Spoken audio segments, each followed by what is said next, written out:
sang Iloilo sa subong nga 6 episode sang ILEX TV. Kilalanan naton isa ka departamento sa syudad sang Iloilo kag parte sang departamento sa bungsod sang Pilipinas. Amo ni ang Department of Interior and Local Government. Ano bla ini? Kag ano bla ka importante nga may maayong nga relasyon ang DILG kag ang syudad sang Iloilo. Pagkabalantay na subong sa ILEX TV.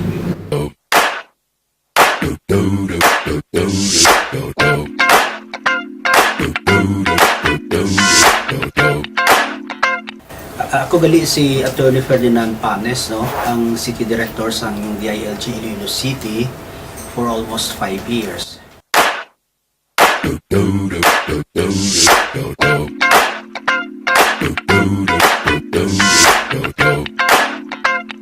Vision is to be a catalyst of change in excellence in local governance. Kag ang mission namon is to capacitate all local government units.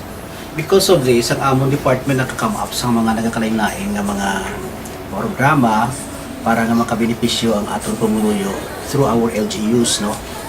Ang focus namon of course is in the city and at the same time sa atong mga barangay officials o barangays, no.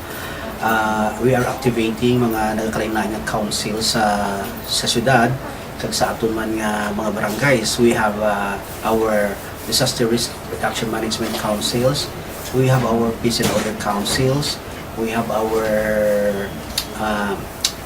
and other councils related to local governance. No? Now, kung sa area naman sang business, naka-introduce ang atong department 2 years ago sa tinatawag natin na Business Permits and Licensing System. Nga kung malang taon ninyo subong naging katama ang aton nga mga ano nga nini, ang aton city in as far as the granting of permits and licenses for businesses, no, concerned. Kag sa syudad naman ya, hindi man aton manigar, Hall of Famer ng aton syudad sa Excellence Award sang DILG, no.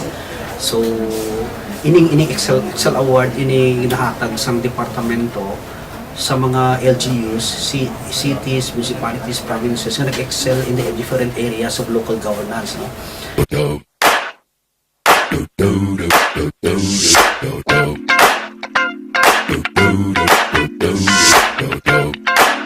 For this year, ang project sa syudad, nakafocus siya as far as the DILG is concerned, nakafocus siya sa evacuation center. And next year, ang plano naman sa syudad, dugangan din mga evacuation centers through our BUB program. Now, ang latest pagid, amo ni ginatawag namon nga Project Listo. Yung Project Listo actually is just an additional program in the area of disaster preparedness. No?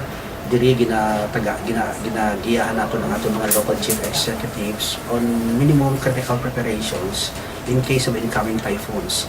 So hopefully, preparado na kita sa if ever na mag-abot ini mga hindi unavoidable na mga hazards sa ato, no, para ma-minimize lang nato ng ato nga ang effects ng hazards.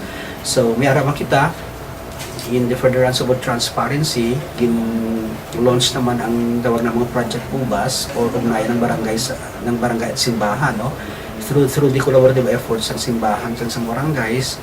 Ini sila mag-monitor sa mga existing projects, ongoing projects na gina-implement sa atong gobyerno para makita gid sa atong mga pumuluyo nga ini nga mga proyekto ginapatuman sa gusto.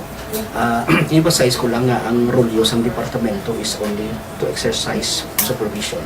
Wala kami control. No? So we guide them on what to do in the exercise of local autonomy under the Constitution and the Local Government Code.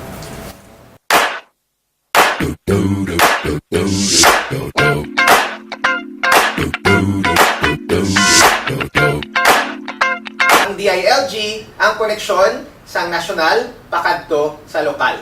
Kag ini sa subong episode na balanta, ano blang yang rolyo, ano blang ginaobraya, kag ano pa bala ang ibang nga functions, kag sino bala ang nagapangulo diri sa syudad sang Iloilo. Kag ini nga mga botang importante because ang bagay nila, information is power. And that we already know here in ILEX.